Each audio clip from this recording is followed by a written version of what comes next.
Dylan, can we talk about Elon Musk's comments about the F-35? Oh no, it's so painful. Don't, no, no, no, no, no, no, it hurts. No, it hurts. No, I don't want to. No, don't do that to me. Don't make me go through those posts. Not those posts. Those posts are so bad.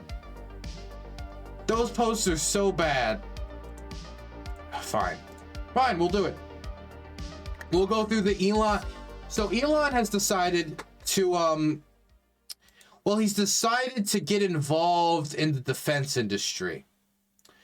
I know we know about Starlink's use in the defense industry, but I mean defense manufacturing. He started to give his opinions on defense manufacturing. So here is Elon Musk posting a video of a bunch of drones with the message, "Meanwhile, some idiots are still building manned fighter jets like the F-35.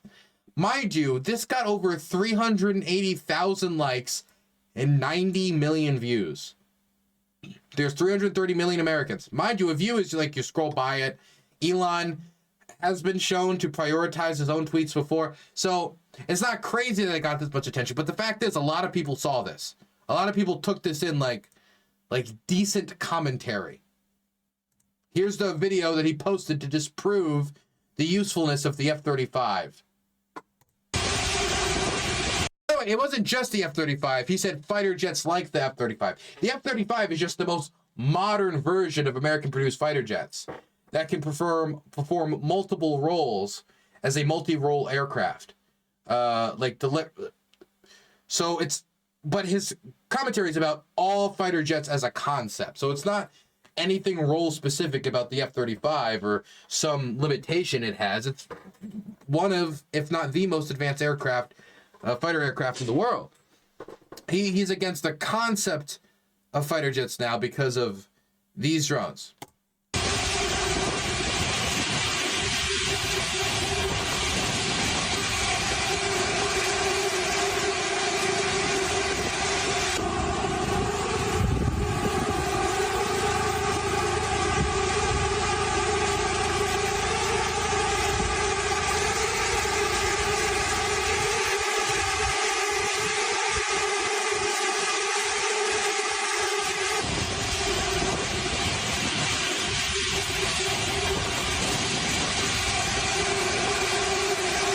Okay, so the point is, look, it's a lot of drones.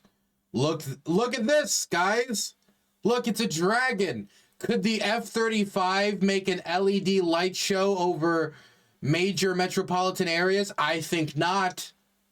Okay, well, once winning a battle is dependent upon whether you can, like, write your wife's name in the sky or make, like, a bunny rabbit out of Mavics, then the F-35 will become useless, and it'll all be about drone shows and how colorful you can make a display of.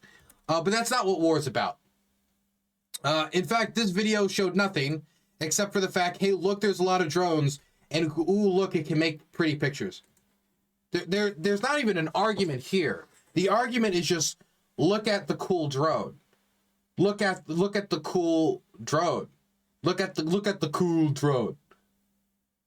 There's not an argument here. It's all just, I don't want to say it's like aesthetics as an argument, but it really is just, look, a drone can do a cool thing that's complicated.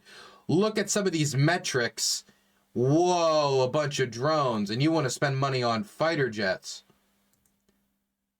Like, I don't even know where to start with here. Let's read more of his argument. Let's go back and forth with some other people, right? But he just needs to shove a sock in it. Listen to this. Crewed fighter jets are an inefficient way to extend the range of missiles or drop bombs. A reusable drone can do so without all the overhead of a human pilot. And fighter jets will be shot down very quickly if the opposing force has sophisticated SAMs or drones, as shown by the Russo-Ukraine conflict. Fighter jets do have the advantage of helping Air Force officers get laid drones are much less effective in this regard. He then responds to a counter-argument that says, a counter-argument is the Israeli response to Iran. Russia made S-400s were no match for a real air force. Elon then said, it is laughably easy to take down fighter jets. Stealth means nothing if you use elementary AI with low light sensitivity cameras. They aren't invisible. Let's break this down on a basic level. Okay, first thing, fighter jets can go much higher and much further than any of these drones. It just can carry more fuel, and it can go much higher and much further. Okay, so that's the first thing. The second thing is, it can carry a much heavier payload, and it can carry that payload to target and then drop it. And then that payload can have advanced targeting software that isn't just, say, a grenade being dropped from a drone. And so if you want to carry a large payload to take out an entrenched target that is reinforced with concrete and steel and stuff built up by an advanced country to protect a military position, you're probably going to at some point need a bombing aircraft, which an F-35 multi-purpose fighter jet can do. It's one of the many purposes of an F-35, that many purposes that a drone serves basically none of those purposes, because it cannot carry a payload that heavy, or with that type of targeting software, it cannot carry it as high, and it cannot carry it as far. And an F-35 can also go much faster and is going to have much more capabilities at its disposal to try to dodge air defense systems. And while people talk about, well, the drones can be intercepted too. And guess what? These missiles that are fired at Russian cities, they're much harder to intercept. The Scalps, the Storm Shadows, the Attackums, much harder to intercept than the drones that the Ukrainians have fired at them. There's also like a ground support role that that jets can deliver when it comes to like the cluster munitions and other types of bombs it could throw at forward operating positions or different assaulting enemy infantry or enemy armor. It's also extremely important for controlling an airspace. When you have jets like that, it allows you, if you can get enough over an area while disabling enemy air defense systems or reducing them significantly, you can develop an air superiority or an air dominance that would allow you to do airstrikes largely unabated, or use your air power to dominate your opponent. And if the Ukrainians were to stop receiving foreign air defense shipments, the Russians would be able to establish air dominance, because the Ukrainians just do not produce enough domestically made air defense systems to be able to keep up with the rate of fire that they would have dealing with these Russian air attacks. I mean, I don't even know, like, there's F-35s can be refueled midair. Drones have yet to find that capability. That's not even talking about how far and high it can go. You can also compound that factor through refueling efforts. Refueling efforts that the United States has already built up the infrastructure for. Even if you're able to figure out how to do that with a drone, switch out a battery midair, I guess, or something. We haven't figured out or built the infrastructure on how to do that. This reminds me of Elon Musk talking about tanks earlier in the war. He was talking about how tanks had been made irrelevant through these drones as well. Drones has made everything irrelevant. Drones, and AI has changed war so much that all these traditional systems are no longer needed. Until they immediately are needed anyway. I don't know what to say here, but let me make this simple. Why is it, if these tanks are no longer needed, that the Ukrainians and the Russians are both doing everything they can to scramble and scrape out every tank in their arsenal or in their potential arsenal to deploy it in the field and give it to their troops?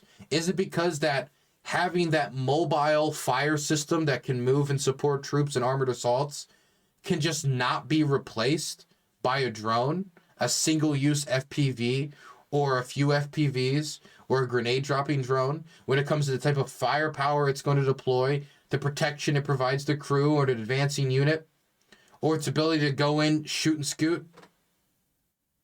Is there some usefulness here that they both are still drawing upon? Because at any point, the Ukrainians could have said, no, don't waste your time giving me these expensive tanks. Give me more drones, just more drones. And the Ukrainians have really leaned heavily on drones. They made their own entire department of the armed forces. They have an air force, they have a ground force, and they have a drone department now. So they're certainly treating drones with respect. They are soliciting foreign donations from the Danish and from others into their domestic drone industry to try to produce enough drones to hold back the Russian army, to try to compensate for the manpower shortages. So they are trying to lean on this new capacity to fill up gaps in Ukraine's defense.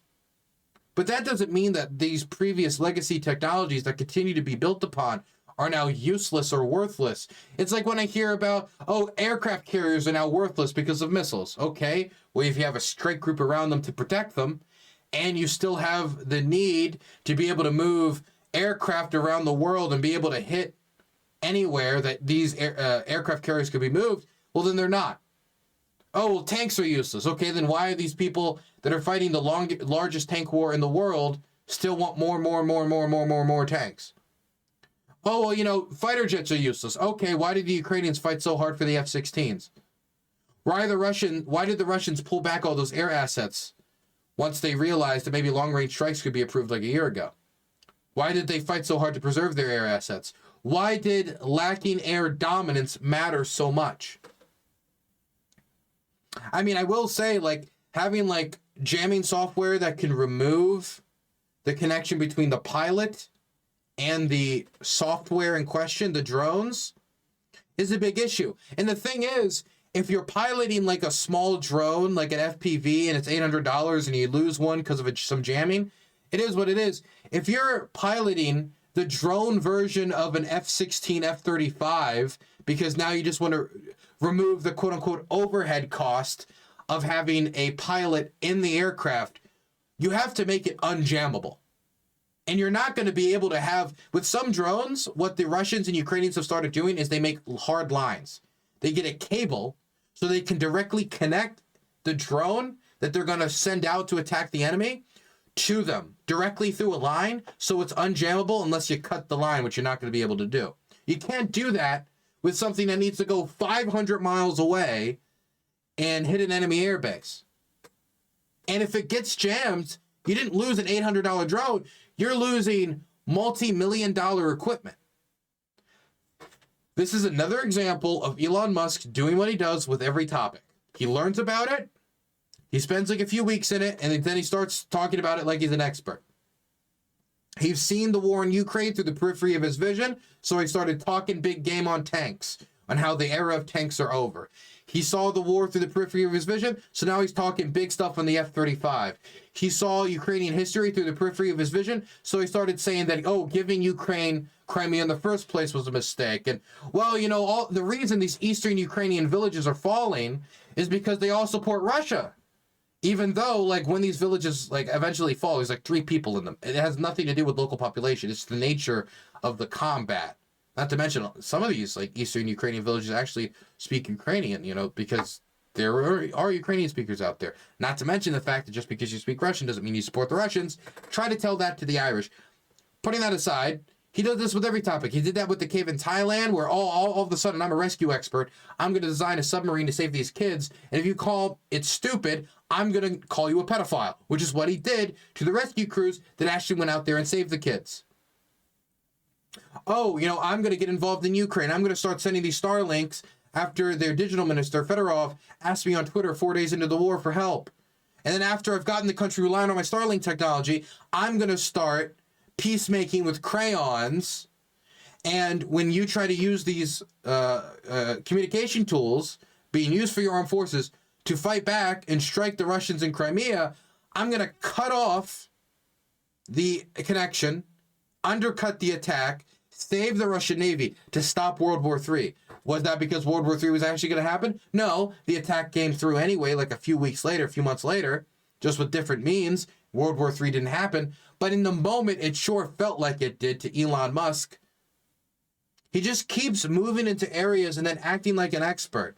And now we're just feeling that more and more in our political scene because he's delved his feet deeper and deeper and deeper. He should have stayed with the electric cars, should have stayed with the rockets, because I'd rather him focus on the area that he knows something about besides dipping his toes on a bunch of topics he knows basically nothing about.